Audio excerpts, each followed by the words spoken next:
Now, what do you think of when you think of a ranger? Maybe it's Legolas, maybe Aragorn, maybe Scoutmaster McFreely. Whatever you think is irrelevant, because here's what most D&D players think of. When they think of ranger, they think useless, pathetic three-way between a fighter, rogue, and druid who just didn't really care to get overly involved. Just generally uninteresting and not very good. Now, this was true for Rangers mostly just because of a chronic lack of individual characteristics, more specifically, useful individual characteristics.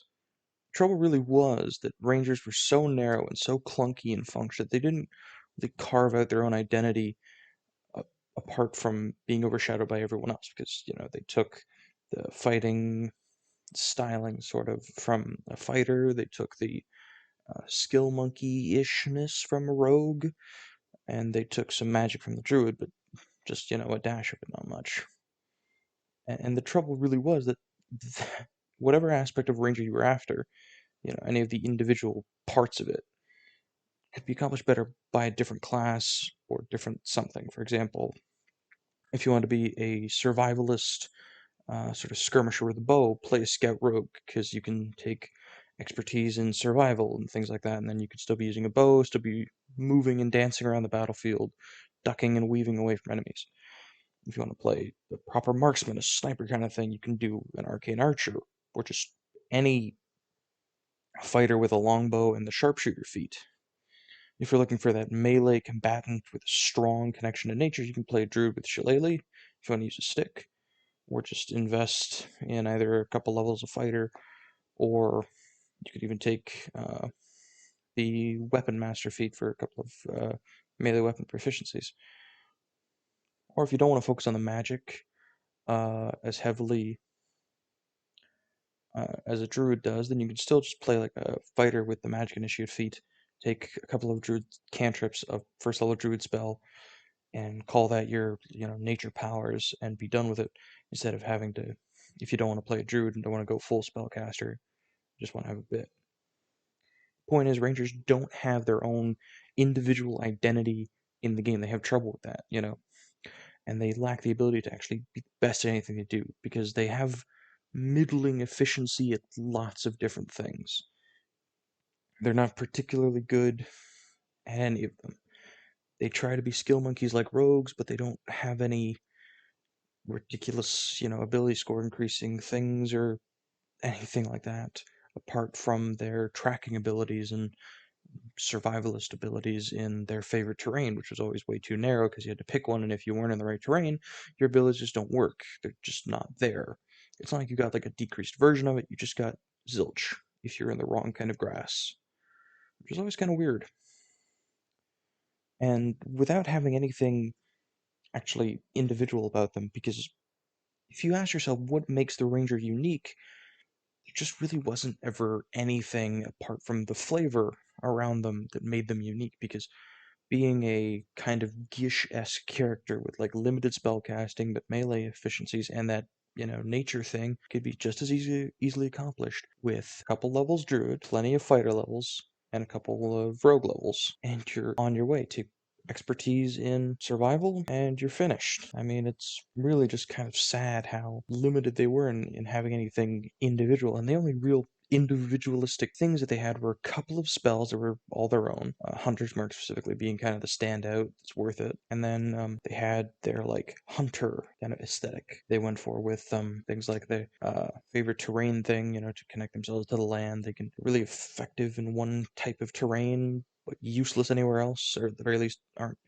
any more efficient than any other character anywhere else. And then the favorite enemy, where they got to choose a general type of enemy like beasts or oozes or whatever, or a couple of humanoids, and it just really didn't work, because the thing was, you had to predict, you had to have precognition to know what kind of creature type you're going to be fighting for the majority of the campaign, which you just couldn't know in advance unless you really work it out with your DM, and your DM says, yeah, for about 70% of the campaign, you're fighting undead.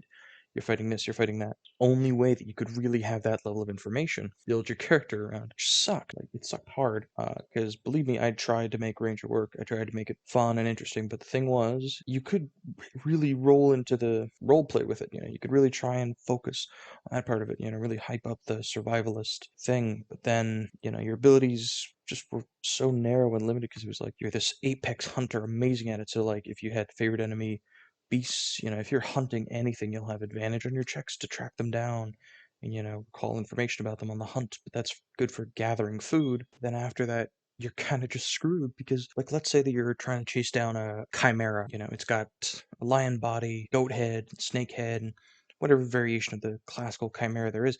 It's made up of beastly elements, but it's technically a monstrosity, so you wouldn't have the extra efficiency in tracking it because it doesn't fit within your favorite enemies. So that incredible training as a survivalist tracker is non-existent as soon as you're not tracking an actual verbatim beast, regardless of its similarities. Anything like a displacer beast would be totally out of your park, despite the many resemblances to a panther and all of that, which is, in my mind, just unfortunate because I've always felt there should be some sort of representation of your proficiency in hunting these things. Like if your favorite enemy gave you some kind of a bonus that applied to that kind of enemy. Like with undead, you wouldn't go so far as to say resistance to necrotic damage, but just some sort of like buffer against common undead effects, like your HP, if it would be reduced, it's reduced by half as much instead, or just anything like that to just kind of show your character's proficiency in hunting a certain type of thing and not just have them be ultra limited to it, so that if they're dealing with anything outside of that those years worth of training just become utterly wasted. Like, you took proficiency in or the favorite enemy of beasts, you could have some sort of like climbing speed or something. I mean, there's plenty of options out there that could be, worked on and homebrewed and whatever. And it could be really, really fun, I think. It's always really rough because that's practically all you had for the individual abilities of the ranger. And I'm just going to have a quick look through. I've got the ranger list in front of me. Primeval awareness was the one of the other ranger specific abilities. You can use your action to expend a ranger spell slot, focus on your awareness, and then for a minute per level of the spell, you can sense whether there are aberrations or celestials or dragons or elementals or fairy fiends and whatever, all the different creature types that aren't supposed to be there, like, non-beasts and not oozes and things like that. The feature doesn't reveal the creature's location or number, so this ability is terrific if you have no idea where the creatures are within a given radius, and then you can check to see which mile radius they are in, I guess, is the main application. Because after that, I suppose if you're in your favorite terrain, you can have 6 miles as a radius for this thing to just kind of search 6 miles at a time to try and figure out what pocket of a large area they're in. That's the one application where this is reasonably effective. Apart from that, you can, I guess, just do it at random to see if see if they just happen to be around. But after that, I mean, you'll never be able to use this efficiently because it doesn't give you the number of them, anything, not even like a general amount. It doesn't give you an indication of like what direction they are, just that they're in that mile radius. You need to figure out, just a mile long circle around the spot where you activated the ability, and it's just a very clunky and very narrow and very limited ability that, yes, it comes at their level along with your archetype, but it doesn't give you anything effective at anything. It just gives you one more fluff ability that you will never find a real application for beyond just the one that I mentioned. I mean, I've never been able to think of anything else to really do with it that actually matters ever. All right, so next is uh, Land's Stride. So starting at 8th level, moving through non-magical, difficult terrain costs you no extra movement. You can also pass through non-magical plants without being slowed by them, without taking damage from them if they have thorns, spines, or similar hazard. In addition, you have advantage on saving throws against plants that are magically created or manipulated to impede movement, such as those created by the Entangle spell. So this is an okay ability. Difficult terrain no longer applies. That's actually pretty decent for an 8th level ability, as the ability you get apart from your ability score improvement, although you don't get anything at 9th level, which, I mean, you can effectively just consider this your 9th level ability because you're not going to be getting anything at 9th level anyway. And this ability is just, it's not bad, but it's just kind of underwhelming. Reasonably speaking, between you and the rogue will still have an easier time with difficult terrain because they can just dash as a bonus action, double their movement, and make it through at the same pace that you would.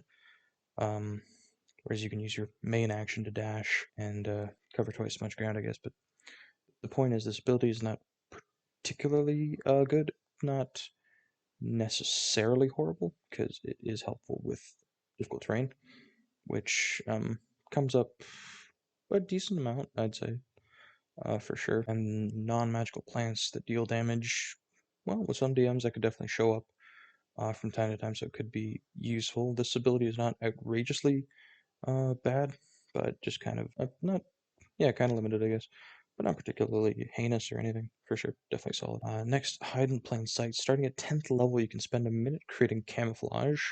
You also have access to fresh mud, dirt, or plants or soot, and other naturally occurring materials with which to create your camouflage. So already there's a limiter on this. Doesn't cost a spell slot or anything though, so, and you can do this any number of times in your rest and whatever, so that's something to keep in mind. You just need plants and stuff. Once you're camouflaged in this way, you can try to hide by pressing yourself up against a solid surface, such as a tree or wall. It's at least as tall and wide as you are. You gain a plus 10 bonus to dexterity stealth checks as long as you remain there without moving or taking actions. Once you move or take an action or a reaction, you must camouflage yourself again to gain this benefit. So it's a good ambush ability that gives you plus 10 to your stealth check. At 10th level, you don't get anything else, I don't believe. You get Natural Explorer improvement, that's it, and that's for your favorite terrain. So for a 10th level ability, this is not bad. Plus 10 dexterity for an ambush could be useful. A little bit narrow because of like the natural supplies requirement, because obviously you can't just carry around a big pot of dirt and hide yourself in someone's house, for example. But for just regular ambushes out in nature, could definitely be useful. Not, again, not all that incredibly bad, just not as good as the things that other people are getting at the same level or around the same level. Yeah, the Ranger has a lot of sort of like decent, like, well, this isn't horrible, just kind of limited, kind of sucks. Like it's a little bit, it's just below passable, you know? Okay, then 14th level Vanish. You can use the hide action bonus action on your turn. Also, you can't be tracked by non-magical means unless you choose to leave a trail. So, you get a third of the rogue second level ability. So nice. Again, this just kind of ties into what I was saying about how you don't have many individual things that separate you, because this is literally just a third of the cunning action. And at 14th level, I mean, it's not terrible, but at 14th level, other classes are getting ridiculously good stuff. Like if I just pulled up an example for myself,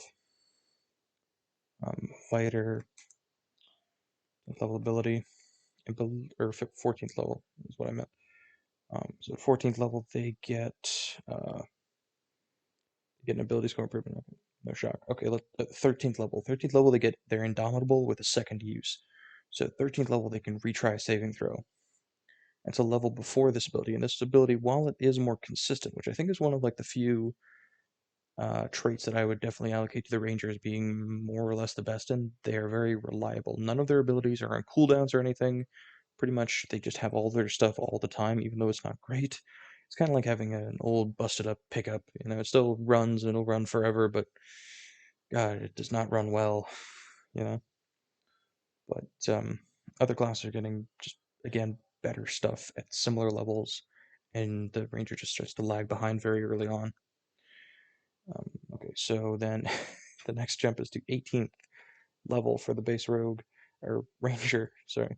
At 18th level, you gain a pre-natural sense that helps you to fight creatures you can't see. When you attack a creature you can't see, your inability to see it doesn't impose disadvantage. You're also aware of the location of any invisible creature within 30 feet of you, provided that it isn't hidden from you.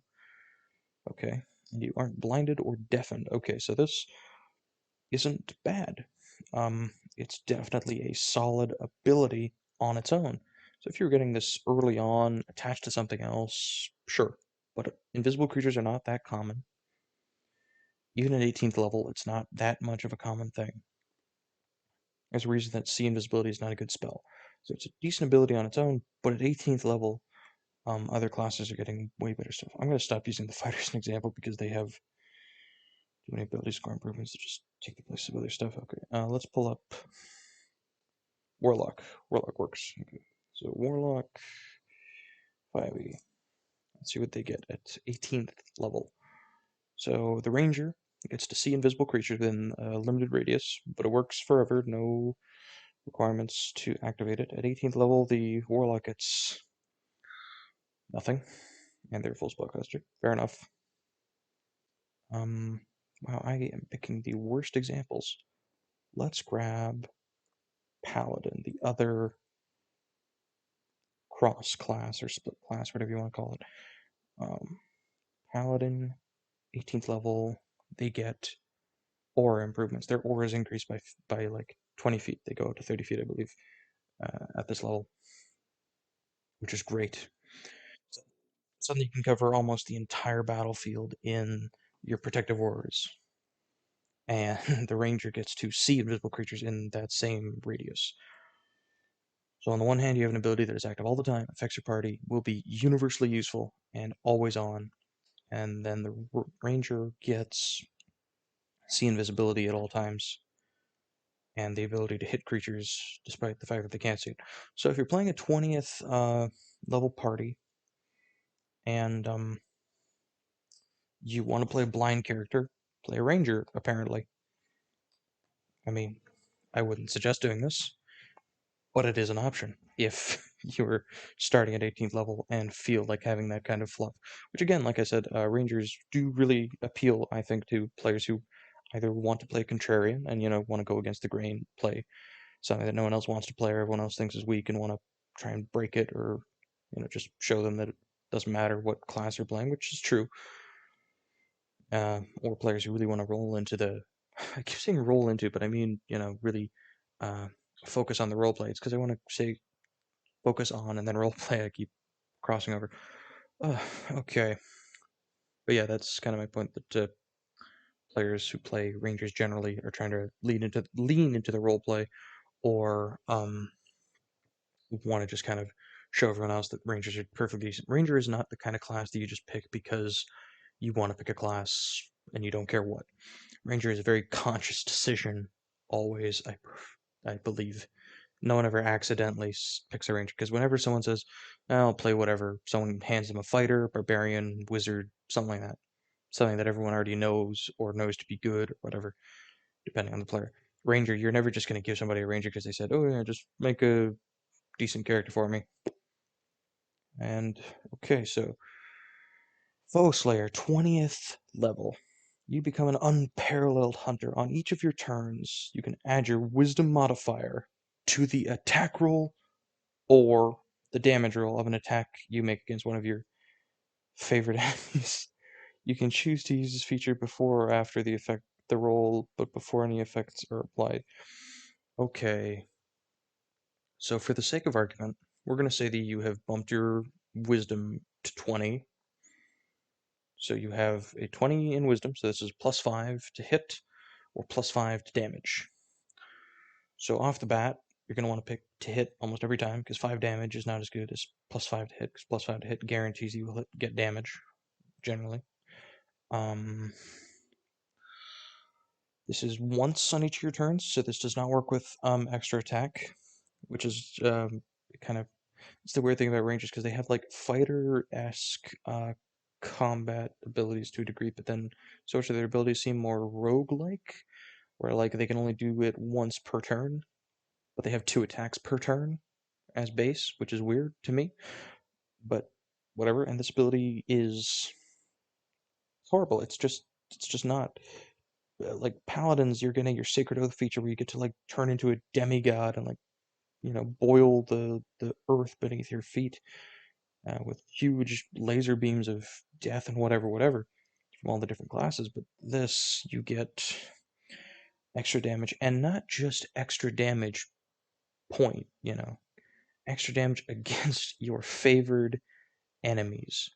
So at level 1, you had to pick what you were going to be fighting at level 20. You just had to guess. So I guess if you figured out what the main antagonist was as of level 1 at character creation, then this will be useful.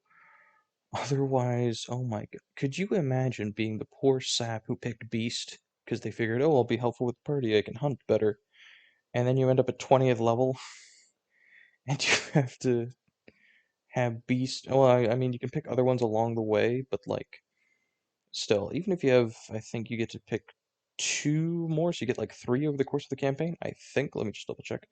You choose an additional one at 6th and 14th, so yeah, you get two additional types. So you have a 3 in whatever number there are of them chances at the thing of picking the right kind of enemy that's going to be there for most of the campaign. So at 6th level, once you know what most of the campaign is going to be about, because at that point you could possibly guess, then you can pick one.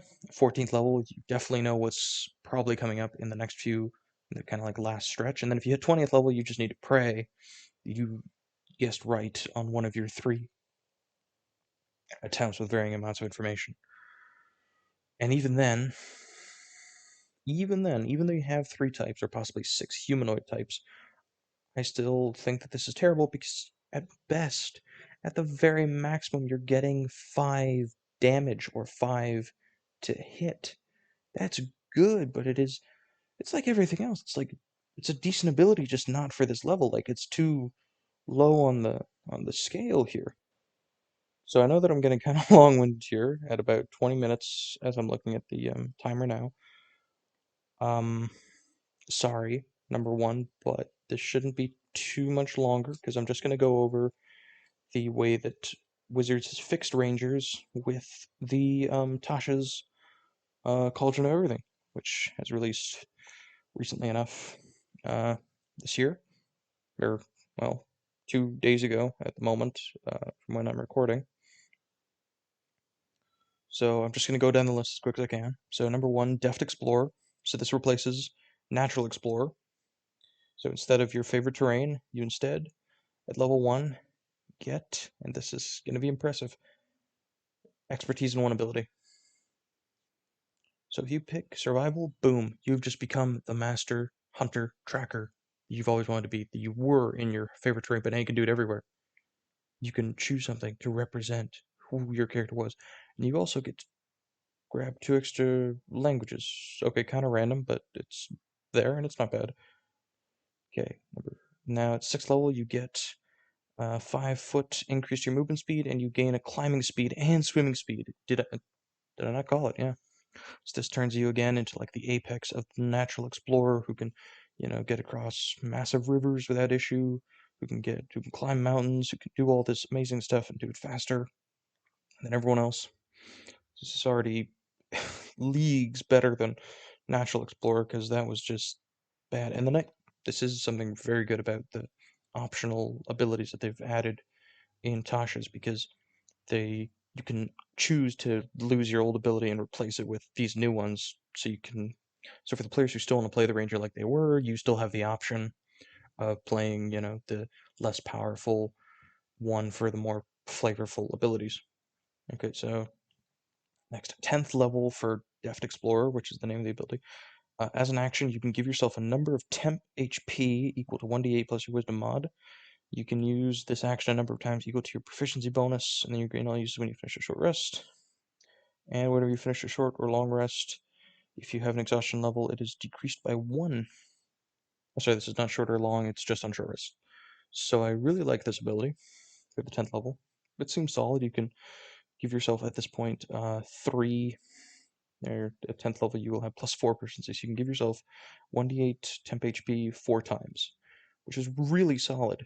Not like outrageously good, but really solid. Like, they've basically taken most of the ranger stuff and taken it from just less than passable to just above passable. It's really just a radical difference, I find, because you've gone from bad, but not terribly bad, to good, but not incredibly brokenly good.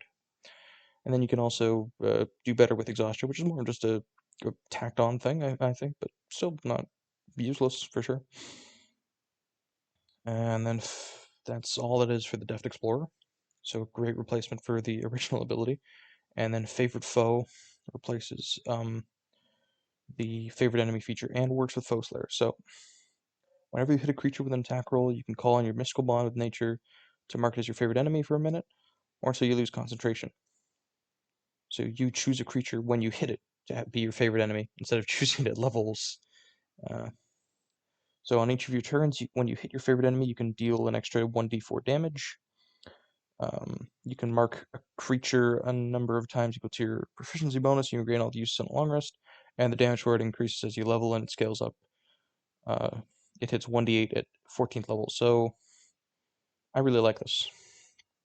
I really, really, really like this because instead of +5 damage to a certain creature type, you now just get +5 damage to whatever you pick in the moment. You pick mid combat. You pick on your turn. You do not pick at level 1. You do not pick at level 6, 14, 10, or whatever it is.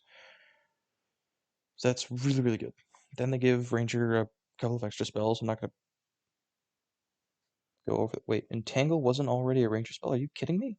I'm sorry, that's just really weird. I always thought that they would have it. Okay. Whatever. So then they get some extra fighting style options, which is always nice. The new ones that they've increased, which I really, really love, the new fighting styles. Then spellcasting focus, they can now use a focus, which is really good. They can use a druidic focus, save yourself the material components. Then primal awareness, which replaces the primeval awareness feature. Wait, what?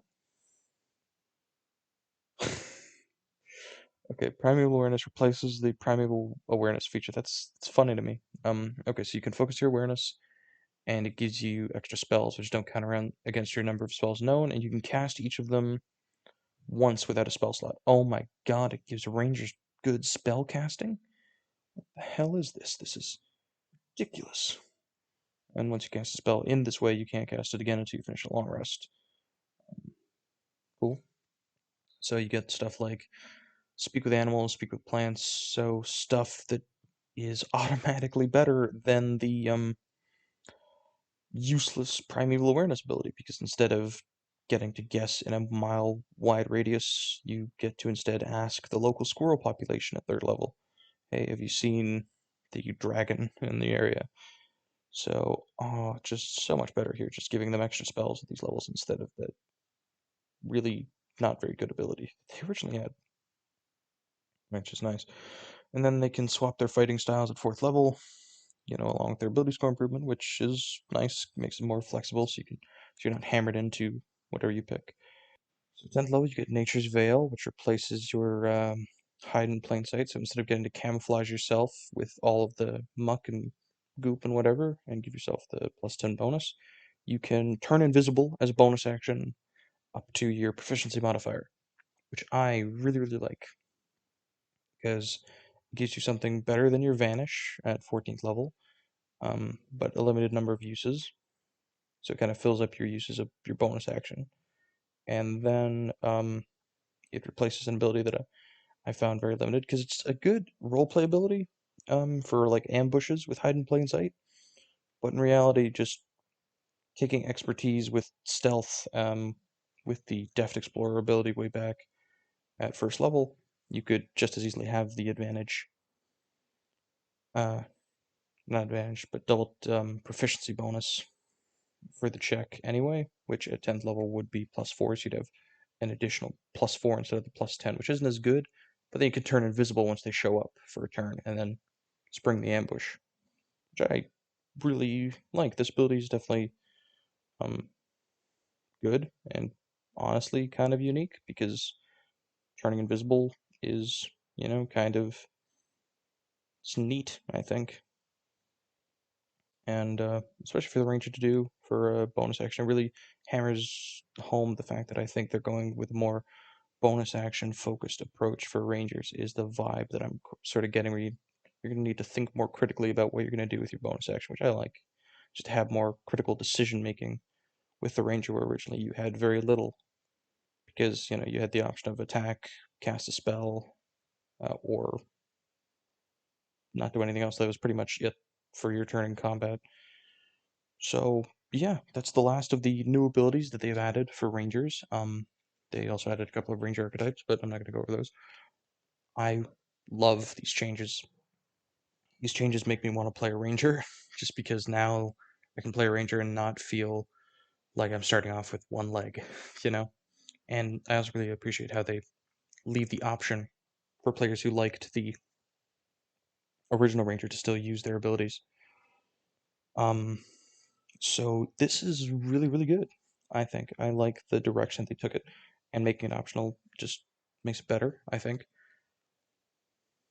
So yeah, that's pretty much all I've got for you for now. So yeah, Rangers are not fixed, but they've made Rangers more fun for everyone to play them instead of just the people who really want to play Ranger for whatever individual reason of either wanting to go against what people expect or whatever other reasoning they had for it, because no one has ever chosen to play a Ranger because they like the abilities and think that they are strictly better or more interesting than other classes' abilities, because, well, that's just not true as it stood before. Now, there's definitely a lot more there, I think.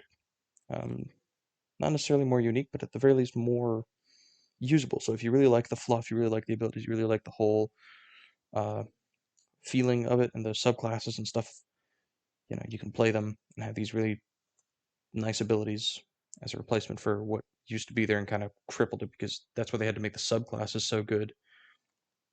Um, in Xanathar's, I found uh, I found the subclasses and they're really, really good, really fun, especially the Gloom Walker or whatever it was, where you could basically be invisible to creatures with dark vision while you're in darkness, which I thought was really cool for an ambusher kind of thing.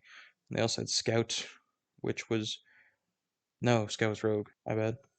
Oh, they had the Astral Defender or whatever it was, where you're basically just like a you know someone who watches over the plane, and like you can detect portals. It's very limited, but it was cool, and that was the nice thing. They had a lot of cool subclasses, which was nice. And then the Monster Hunter, which was just like that's the thing with Rangers. They always have the best fluff, not the best fluff, but like really good fluff and really good flavor and roleplay and all this stuff, but it was just so held back because you felt useless in combat and everywhere else. You were not as good as anyone else in the party at anything, despite what your character was. Like, have your character be, oh, I am the survivalist, I am the ranger, I am the one who is one with nature. If you have a druid in the party, you're less one with nature. If you have a rogue in the party, you are less good at, tracking and stuff if they choose to take survival as their expertise. You're worse than literally any human character who took the prodigy feat to give themselves expertise in a skill and show survival. And then there's a new version of the prodigy feat that's for everyone that they released in Tasha's, I believe, I think. Which same deal. If someone else picks to take expertise in survival, you are suddenly worse off than them unless you choose to take the feat as well. So yeah, this is pretty sweet. And they even made the 20th level ability kind of seem okay, where you can just deal an extra 5 damage or get a +5 to hit on your turn against your marked creature with the favored foe or whatever it was called, the 10th level ability. So yeah, this is pretty sweet. Very good upgrade. Thank you for listening, and I hope this was either useful or just kind of fun to listen to, getting my perspective on where Rangers were and how they've kind of come along in the new book, because despite all the really ridiculously cool stuff packed into this book, because this book has so much content that I was not expecting, and it is so ridiculously good. I mean, it dwarfs Xanathar's from a certain point of view with the amount of stuff just crammed in there, and Rangers getting turned into a more fun and more open um, class is definitely one of my favorite things about it. And they've just given Rangers this slew of new toys to play with because they really were hurting for stuff before. Okay, well, have a good one.